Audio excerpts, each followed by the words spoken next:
Assalamualaikum warahmatullahi wabarakatuh. Alhamdulillah, selalu saja lisan kita memuji Sang Pencipta Allah atas segala nikmat dilimpahkan kepada kita, terutama nikmat Islam dan iman. Di mana dengan Islam dan iman kita punya panduan hidup, kita mengenal Tuhan kita Allah, siapa yang menciptakan, mengurus, mengawasi, serta yang akan memusnahkan semua yang di langit dan di bumi kecuali Allah, atau tidak ada kecuali Allah. Dan juga kita akhirnya punya panduan hidup. Kita tahu mana yang boleh, mana yang tidak boleh. Dan tentu dengan itu kita akan mendapatkan kebahagiaan di dunia dan juga di akhirat. Selanjutnya kita panjatkan salam hormat kita kepada utusan Allah yang telah menghabiskan 23 tahun dari masa hidupnya.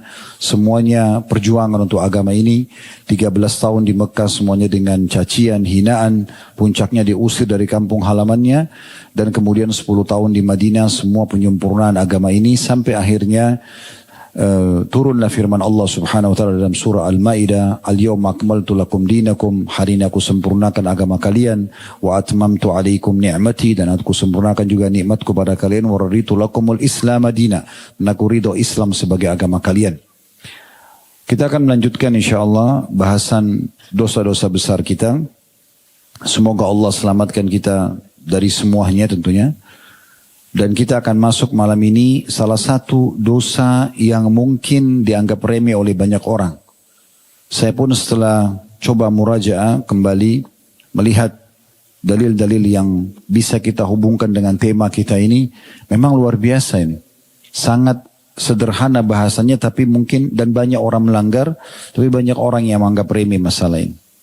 Yaitu tentang bab tarwi' al-muslim. Bab tentang mengejutkan seorang muslim. Menakut-nakuti, mengejutkan, kemudian mengagetkan, apa aja bahasanya. Ya. Bahkan sampai memunculkan kekhawatiran saja, sudah cukup itu bagian daripada dosa. Kita lihat dalilnya, di sini Syekh Muhammad rahimahullah mengangkat sebuah dalil saja, hadis riwayat Abu Daud.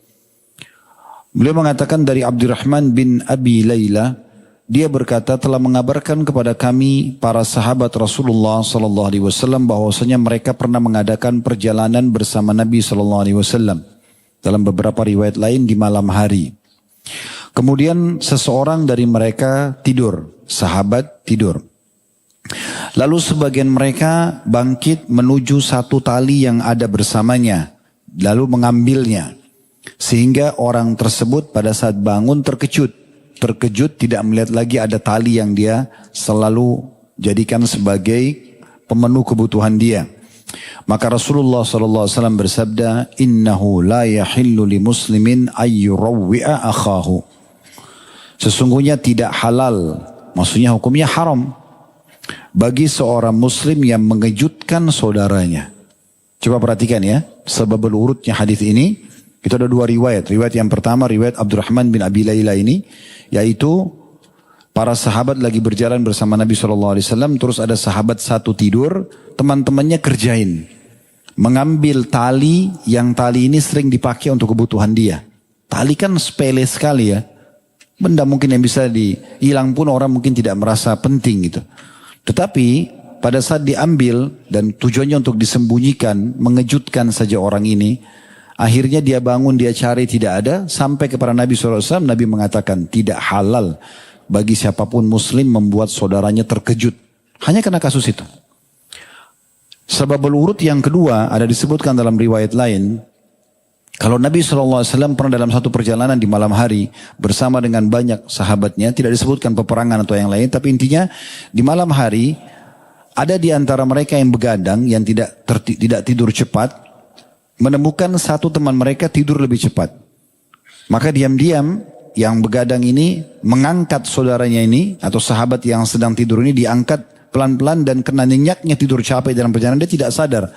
Diangkat sampai ditaruh di atas bukit. Ya, sampai di atas bukit, setelah itu lalu dikagetkan. Suruh bangun. Pada saat dia terbangun dia kaget karena saudara di atas bukit. Sebenarnya tidak dicelakakan, hanya untuk buat kejutan gitu. Akhirnya Nabi SAW mengucapkan sabda yang sama. Innahu la yahillu li muslimin ayyurawwi'a akhah. Tidak halal, berarti haram hukumnya. Berarti ada ancaman di sini. Ya. Maka jadi dosa dia. Bagi siapapun muslim yang mengejutkan saudaranya. Jadi teman-teman kita bisa lihat ya. Kalau hanya memunculkan kekhawatiran seperti ini tidak boleh. Apalagi kalau sudah sampai mengancam. Ya. Bagaimana Ustadz kalau saya ingin memberikan kejutan? Kalau kejutan itu hal-hal yang baik. Kejutan misalnya memberikan hadiah. Oke saja karena orang bahagia kan. Tapi yang dimaksud sini adalah kejutan yang membuat orang kaget, takut. Itu tidak boleh. Cemas, khawatir. Semua itu tidak boleh. Baik, kita akan kuatkan ini dalil sebuah hadis saja. Hadis riwayat Abu Daud nomor 5004 dan disahihkan oleh Syekh Al-Albani dalam Sahihul Jami' nomor 7658 yang diangkat oleh beliau rahimahullah. Kita akan coba bahas lebih dalam tentang masalah ini. Ada hadis Bukhari yang berbunyi, kata Nabi SAW, la yushiru ahadukum ila akhihi bis-silahi fa innahu la yadri ahadukum la'alla syaitana yanzi'u fi yadihi fa yaqa'u fi hafrati minan nar. Artinya, janganlah seseorang di antara kalian mengarahkan pisau kepada orang lain karena dia tidak pernah tahu kapan syaitan akan mempermainkan atau mengarahkan tangannya sehingga kena sasaran dan akhirnya dia masuk ke dalam api neraka. Hanya bercanda saja misalnya, ya, pegang pisau hanya untuk bercanda, untuk menakut-nakuti, itu sudah cukup, tidak boleh. Karena syaitan bisa saja mengarahkan atau mengalihkan tangan dia sehingga kena benar sasaran.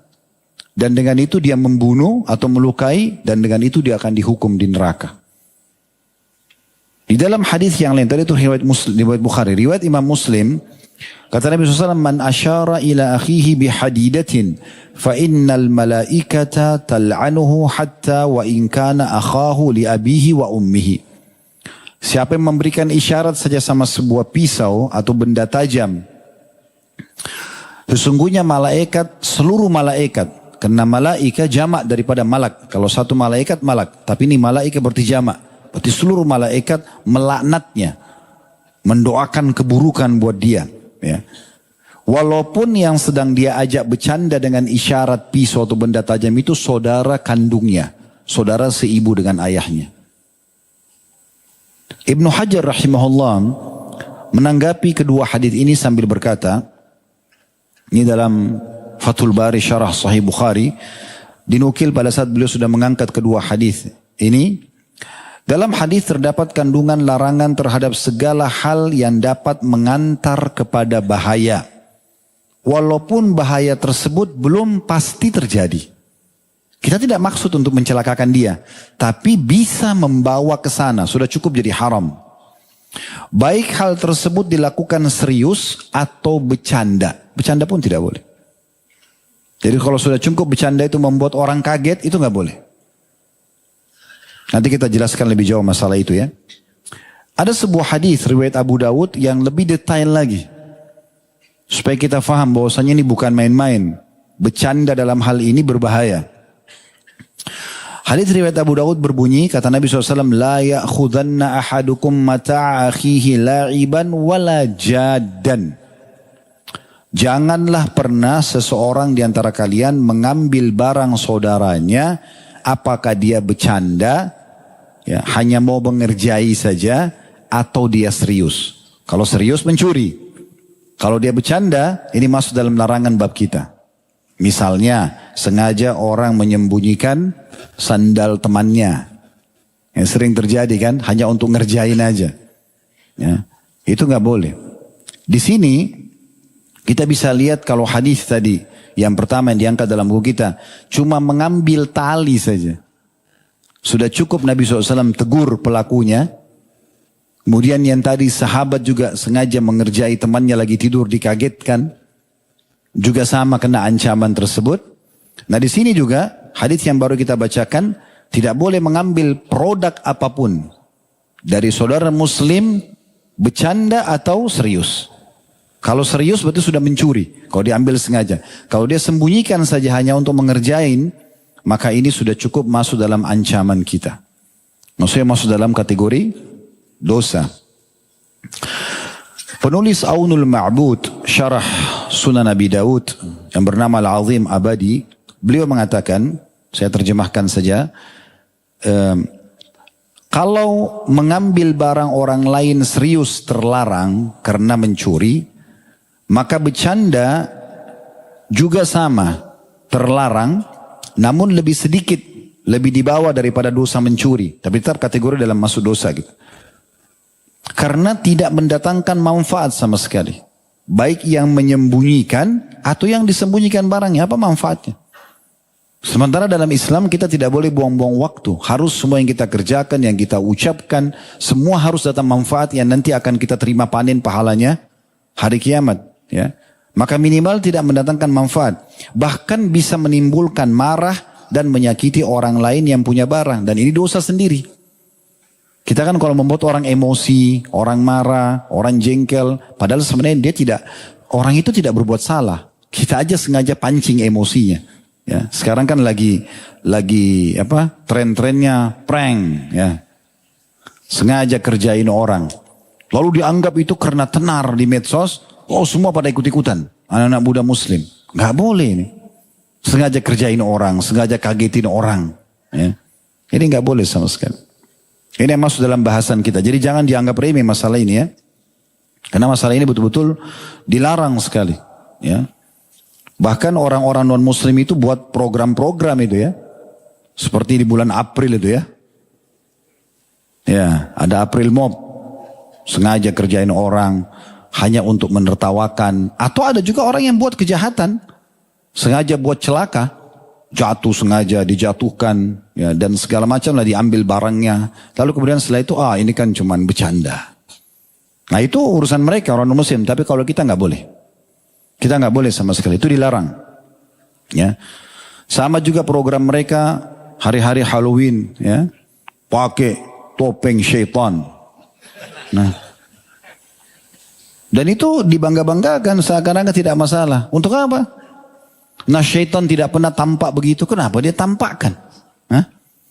Sehingga akhirnya jadi takut orang. Hah? Ada yang pernah lihat syaitan seperti itu mukanya? Enggak pernah. Ya. Jadi sebagian ulama mengatakan orang yang sengaja menggambarkan syaitan seakan-akan besar, seakan-akan serem, itu sebenarnya dia sedang membantu membesar-besarkan syaitan. Padahal syaitan itu kecil. Kata Nabi, kata Allah SWT, inna kaida syaitani kana dhaifa. Syaitan itu sangat lemah. Bahkan kalau kita baca bismillah, ya, maka syaitan kata Nabi SAW mengecil seperti lalat. Jadi ada tuh syaitan besar. Jadi film-film tentang sinetron-sinetron atau film yang menakutkan, film horor, ya, juga seperti ini. Semua acara ini semua tidak ada dalam Islam. Dan tidak boleh ada, tidak boleh ditonton dan tidak boleh didukung. Karena tidak ada manfaatnya.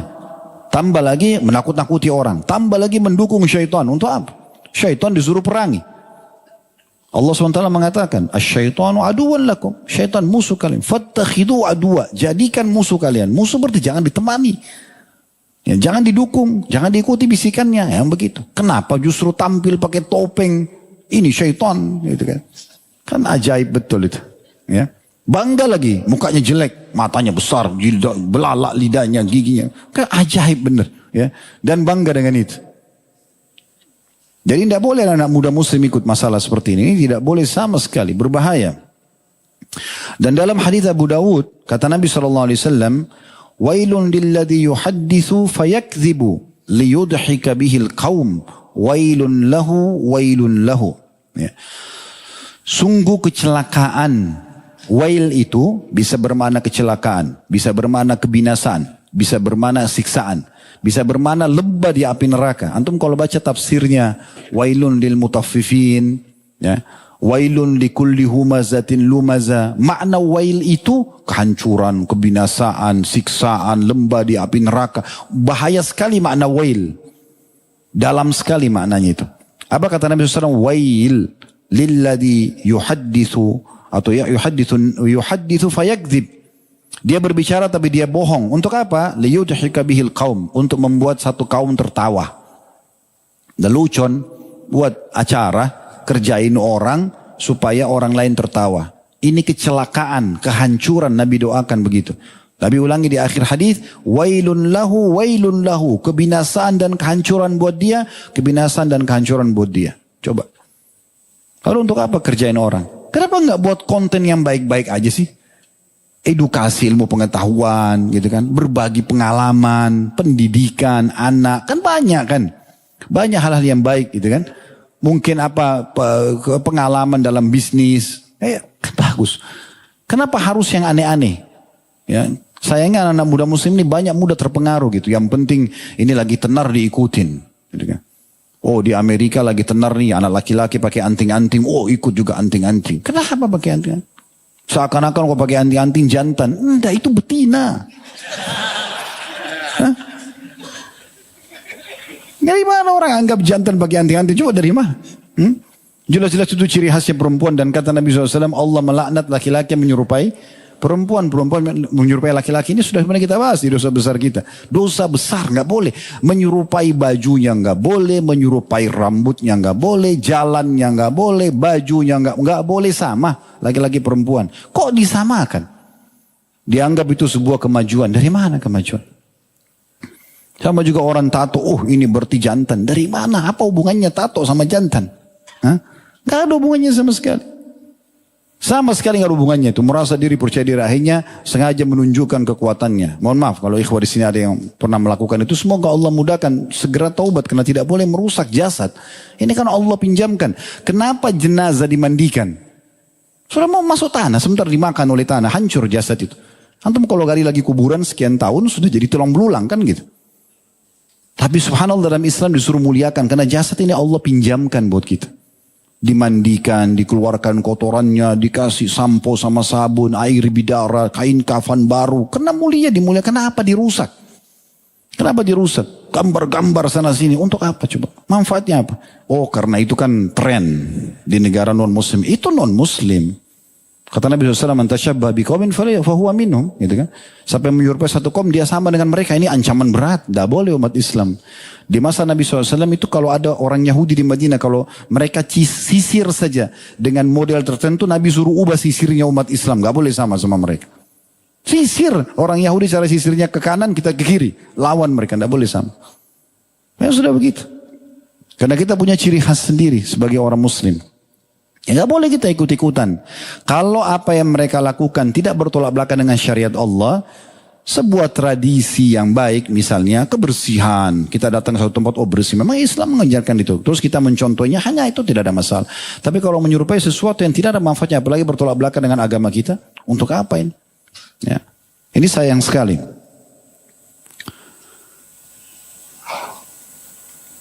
Kemudian teman-teman sekalian, di dalam Tuhfatul Ahwadhi, ini syarahnya Tirmidzi, disebutkan juga dan dalam hadis disebutkan bahwa yang diambil hanyalah sebuah tongkat. Kalau hadis tadi, ya, ada penyebutan tentang masalah tongkat atau tali yang diambil tadi, itu adalah hal yang umumnya dianggap sepele. Namun kesepelean ini, ya, tetap aja dianggap sebagai sebuah pelanggaran, walaupun itu benda tidak berharga. Menyembunyikan barang tersebut bukan maksud mencuri. Karena kalau mencuri sudah jelas pelanggaran. Namun mendatangkan marah orang lain dan bisa muncul kekhawatiran. Dan inilah yang membuat dia jadi dosa. Itu saja, membuat kekhawatiran. Syekh Utsaimin rahimahullah berkata, ini dalam syarah Riyadhus Shalihin beliau, jilid 6 halaman 556, kurang lebih terjemahannya, sebagian orang yang kurang akalnya, dia sengaja pada saat beliau tanggapi hadis ini ya, yang sedang kita bahas. Sebagian orang yang kurang akalnya, dia mengendarai mobil dengan kecepatan tinggi ke arah seseorang yang sedang berdiri, duduk, atau tiduran, dengan maksud bercanda. Digas motor atau mobilnya, hanya untuk takutin orang. Walaupun temannya, misalnya tidak boleh, tetap tidak boleh. Kata beliau ini orang yang kurang akal melakukannya. Sebagian orang yang kurang akalnya dia mengendarai mobil dengan kecepatan tinggi ke arah seseorang yang sedang berdiri, duduk atau tiduran dengan maksud bercanda. Lalu ia tiba-tiba membelokkan dengan cepat dengan niat bercanda agar tidak menabraknya. Hal itu terlarang, artinya haram, tidak boleh. Bisa saja syaitan mengambil alih tangannya sehingga tidak dapat mengendalikan, akhirnya dia tabrak dan jatuhlah ia dalam hukuman dalam api neraka. Belum menyinggung juga, contoh lain orang yang punya anjing, sengaja menakut-nakuti orang. Ini contoh Syekh Utsaimin rahimahullah. Dia bawa anjing, kemudian dia bicara sama orang, anjing itu dibiarkan untuk mengendus-endus orang ini atau menakut-nakuti atau menggonggongnya. Semua tidak boleh. Makanya dalam Islam tidak boleh pelihara anjing itu kan. Kecuali orang dalam kondisi dia gunakan untuk berburu atau menjaga peternakan. Tapi untuk pelihara di rumah nggak ada. Tapi saya suka hewan Ustaz. Cari hewan yang boleh. Ada kucing. Kucing boleh dipelihara. Walaupun tidak boleh dimakan. Kalaupun mau pelihara misalnya. Atau ikan. Lapar tinggal goreng kan. Hah? Kenapa anjing lidahnya najis. Tidak bisa dimakan. Gonggongnya ribut. Kotorannya. Wah. Sampai kucing pun kalau saya ditanya Ustaz pelihara kucing. Tidak jangan Ustaz. Daripada pelihara kucing biayanya besar. Ada kucing yang bayar mahal. Biaya ada perawatannya, ada salonnya, ada dokternya. Pelihara anak yatim. Hah? Anak yatim bisa hafal Quran, kucing gak bisa. Hah? Ajarin sholat, dia sholat kita dapat pahala. Ya kan gitu. Itu dalam hadis sebutkan kalau kita elus kepalanya anak yatim. Setiap helai rambutnya satu pahala. Kalau kucing dielus tidak ada pahalanya. Hah? Lalu untuk apa? Saya pernah masuk ke rumah seorang, maaf ikhwah dan akhwat yang pelihara kucing. Bukan tidak boleh, cuma saya kasih contoh. Saya pernah masuk ke rumah orang bertamu. Waktu itu kami mau lihat satu lokasi.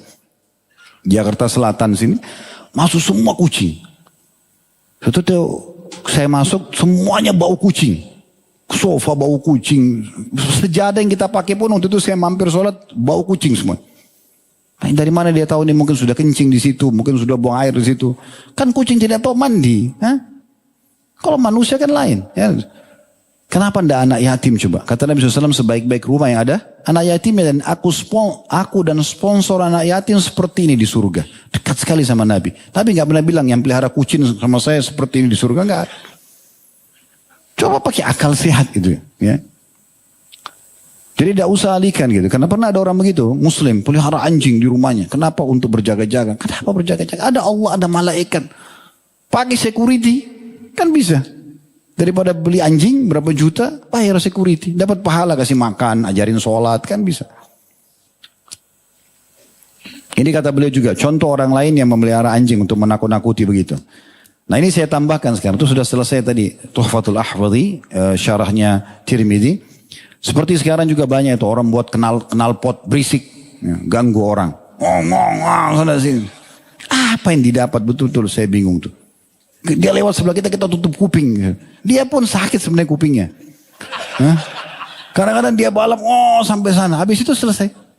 Hanya untuk 100 meter tuh dibanggakan. Ribut. Ganggu orang semua. Ya mending kalau dia lewat satu tempat gak dilemparin batu tuh biasa. Kan ribut banget. Tengah malam kadang-kadang lewat di rumah orang. Ada bayi baru lahir. Ada ganggu orang. Kan gitu. Untuk apa ini? Beli mahal lagi.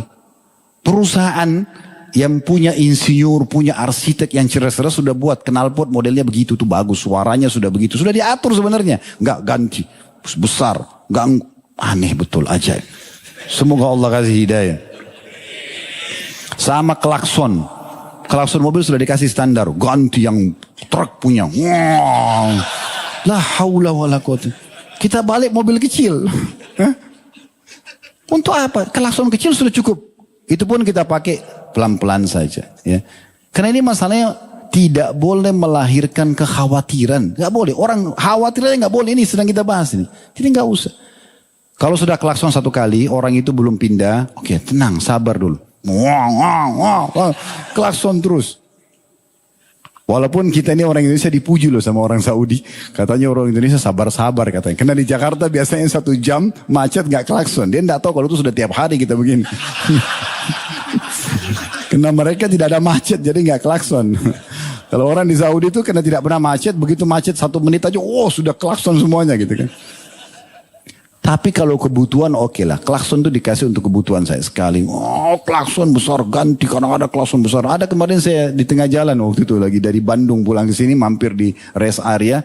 Saya lihat mobilnya tidak besar gitu. Tapi pakai klakson dengan macam-macam. Kayak model-model musik apa yang dibanggakan saya bingung gitu. Ya, mengganggu orang sama sekali. Gak ada manfaatnya. Sama dengan lampu sorot yang terlalu berlebihan. Itu apa sorot mukanya orang gitu. Itu mobil akhi dan ukhti sudah dibuat itu pakai ilmuwan itu. Pabrik itu punya ilmuwan. Lampunya itu, terang lampunya sudah cukup begitu. Sudah diatur itu. Kenapa kita lebih pintar dari mereka? Nah, pasang lagi lampu tambahan, sorot muka orang. Sama juga ini. Nah, yang suka putar musik besar, mobilnya goyang. Wow, wow, wow. Dia ngomong sama temannya gak bisa. Coba gimana? Ngomong susah, dia juga susah. Apa ini? Ganggu orang lagi. Sampai mobil tuh goncang, jalanan goncang. La haula wala quwata illa billah. Akhi, kalau mau dengar musik, dengarlah sendiri-sendiri aja. Tidak pakai. Selesai. Dan juga orang kalau mau nikmati, kalau nikmati itu saya tidak sarankan. Orang putar pelan-pelan di mobilnya, mungkin dia bisa nikmati. Bang, bang, bang, bisa.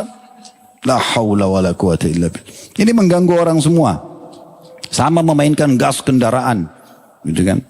Sama juga begitu. Balap-balap tapi bukan pada sirkuit. Ya?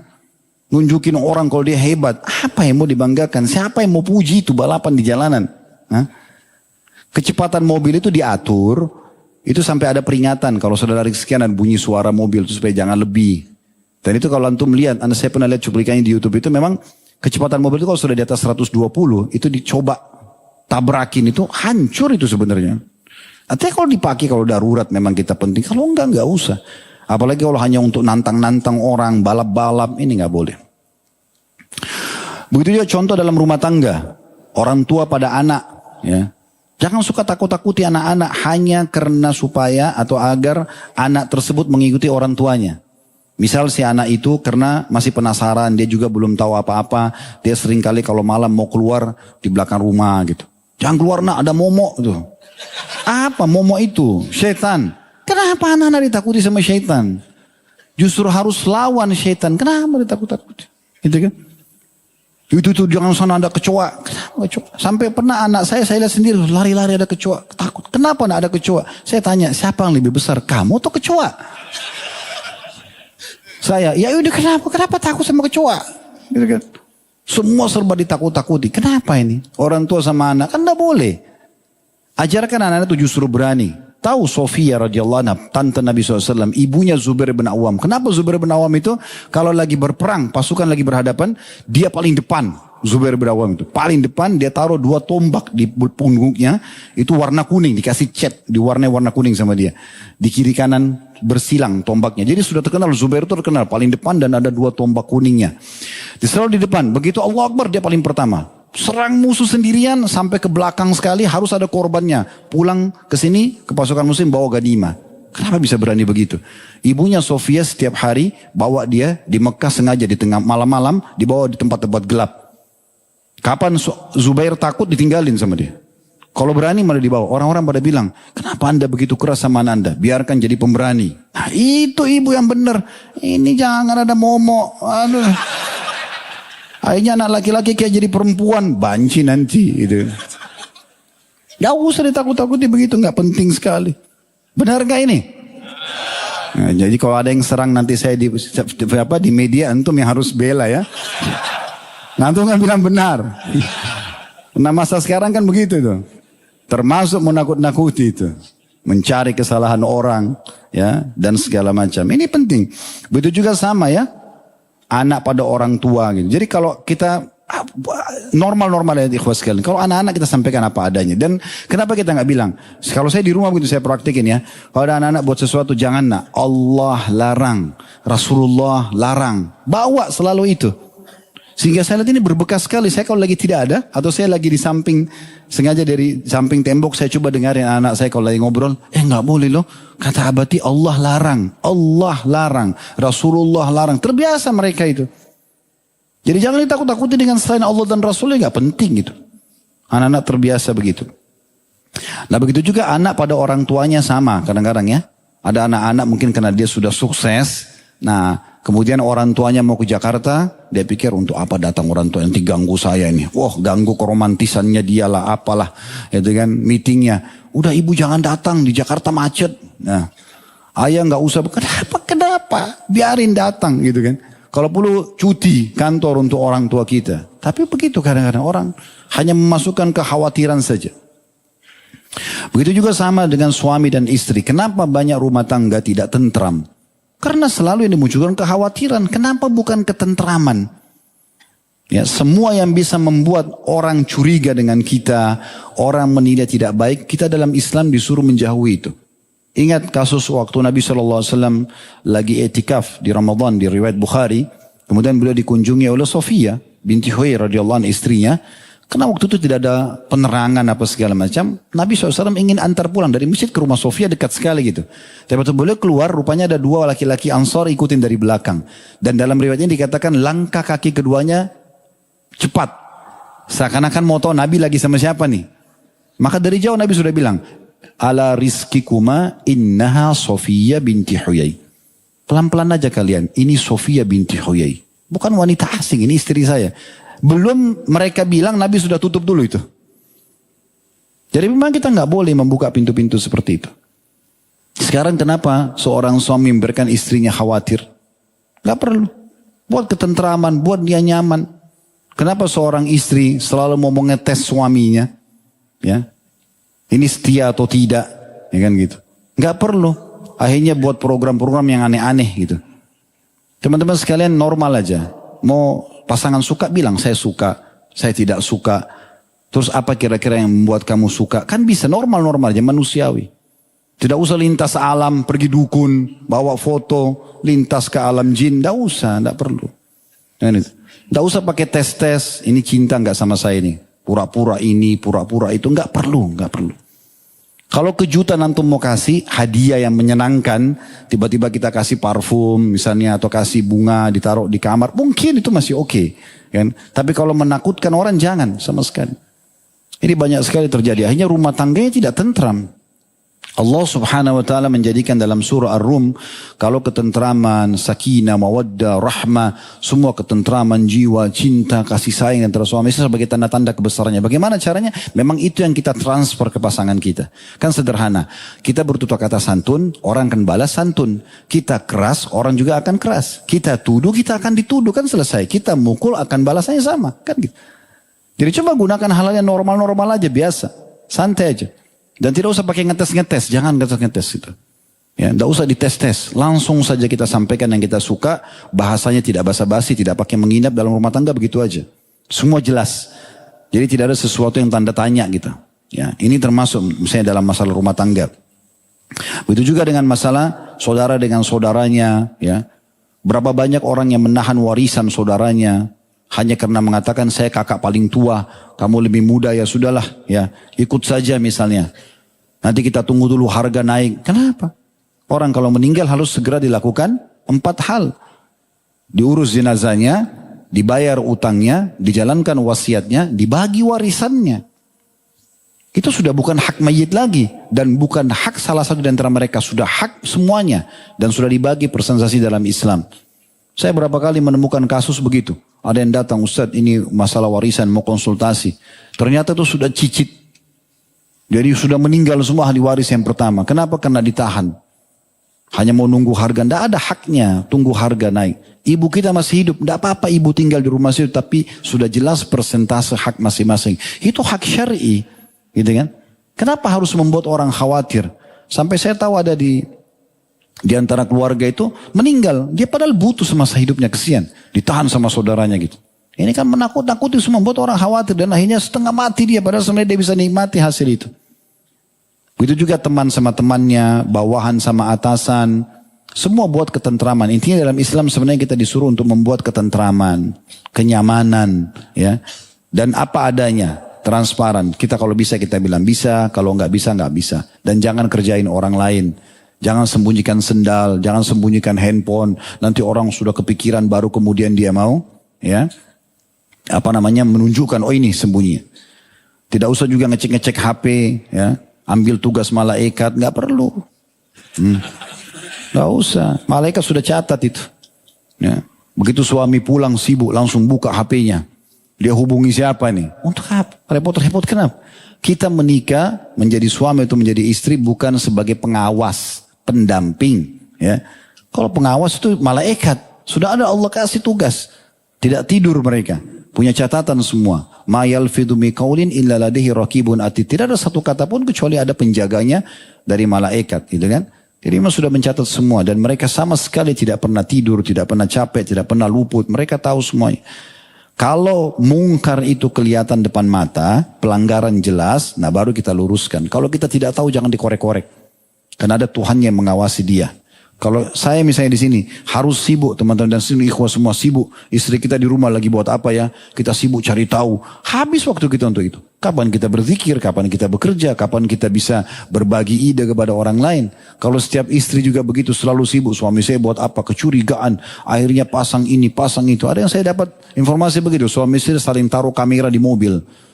Untuk ngawasin. Yang suami ngawasin istri, istri ngawasin suami. Ini kebahagiaan apa coba? Kalau emang antum dapat pasangan yang susah seperti ini selalu maksiat, tidak usah pasang CCTV atau pasang kamera. Ceraikan, cari yang baik. Selesai.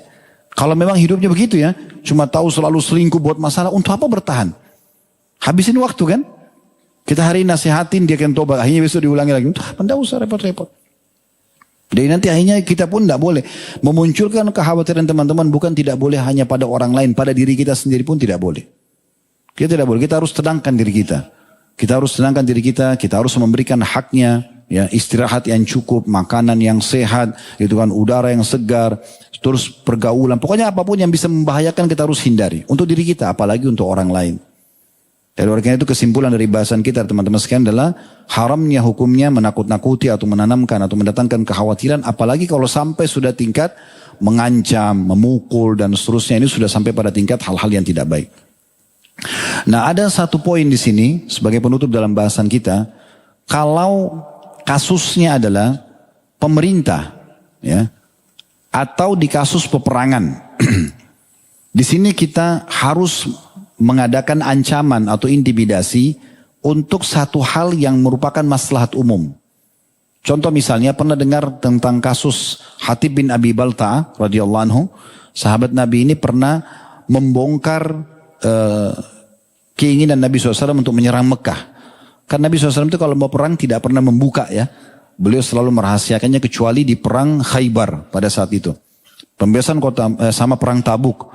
Yang lainnya itu beliau rahasiakan. Termasuk pada pembebasan kota Mekah itu beliau arahkan pasukannya ke Hawazim, ke kota Taif. Yang memang rencana waktu itu ingin menyerang Madinah. Dan setelah pembebasan kota Mekah beliau serang Hawazim. Terjadilah perang Hunain gitu kan. Tapi waktu itu Nabi SAW menuju ke sana terus tiba-tiba membelokkan ke arah Mekah. Yang tahu ini cuma segelintir orang. Di antaranya Hatib bin Abi Balta'ah. Karena dia punya harta di Mekah yang tertinggal. Dia khawatir harta dan keluarganya ini diambil oleh Quraisy kalau muslimin menyerang gitu kan. Hilang dari dia. Dia kirim surat melalui satu budak wanita. Disuruh budak wanita itu bawa surat itu untuk membongkar kepada Quraisy. Bukan niat berkhianat tapi dia ingin ya untuk menyelamatkan harta dia. Karena dia tahu pasti Nabi akan menang. Ya. Karena Allah SWT menjanjikan pembebasan kota Mekah. Ringkas cerita di tengah jalan, waktu perempuan itu lagi jalan menuju ke Mekah, datang wahyu kepada Nabi SAW, dan Nabi SAW utus Ali bin Abi Thalib dan Zubair bin Awam radhiyallahu anhu untuk menangkap wanita itu. Kata Nabi SAW, wanita itu di daerah ini dan itu, datang dan ambillah dari dia suratnya. Nah waktu tiba di sana, Ali mengatakan, engkau telah membawa sebuah surat dari Hatib bin Abi Balta'ah ke orang Mekah, serahkan kepada kami. Awalnya wanita itu tidak mau. Dia tidak mengaku gitu. Lalu kata Ali radhiyallahu anhu, kalau kau tidak mau melakukan, kami akan memeriksamu dan mengambil paksa dari kepala sampai kaki. Nah di sini saksi bahasanya adalah boleh karena memang ini sudah berbahaya bagi muslimin. Karena ketakutan wanita itu suruh Ali dan Zubair balik ke belakang karena dia harus buka dililit di rambutnya, maka dia keluarkan lalu dia berikan. Itu contohnya gitu kan. Ada juga orang kalau dalam peperangan misalnya musuh memata-matai gitu kan.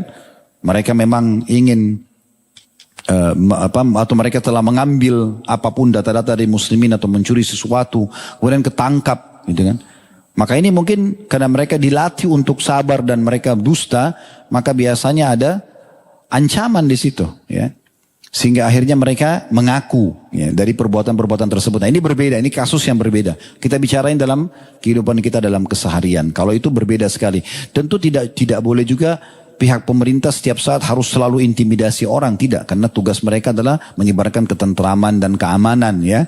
Tapi ini pada kasus-kasus tertentu, karena ada sebagian orang bisa dengan nasihat, dia baik, bisa juga ya ada orang yang tidak bisa dengan nasihat, dia hanya bisa dengan tekanan dan juga ancaman.